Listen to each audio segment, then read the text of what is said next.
The American flag is red, white, and blue, but when it comes to politics, Americans these days appear to see the nation as only red and blue.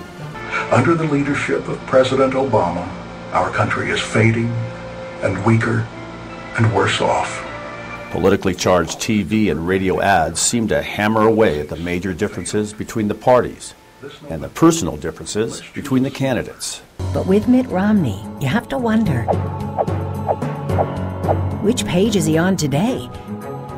And news outlets such as CNN and The New Yorker have reported the growing political polarization between Republicans and Democrats. But new research challenges those reports. So we overestimate how far apart Democrats and Republicans are. Leaf Van Boven is a psychologist at CU-Boulder.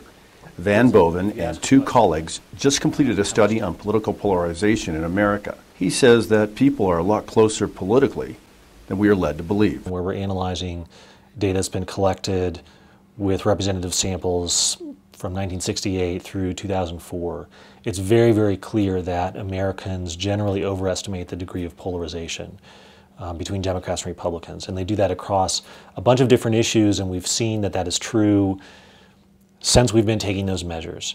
According to the study by Van Boven, the gap between Republicans and Democrats would rank half a scale point on a 5-point scale.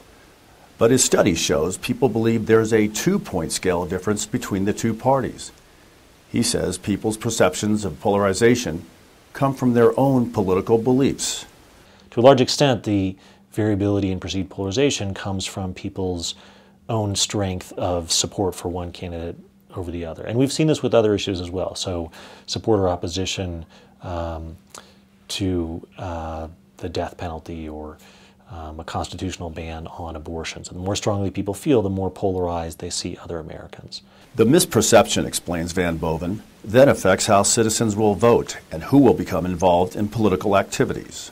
Many commentators have pointed out that the nature of American politics really pushes people who are the most extreme to be most involved in politics. The study's findings are in contrast to the general sentiment about polarization reported by the press. Another study by political scientists Keith T. Poole and Howard Rosenthal focused on Congress rather than American voters.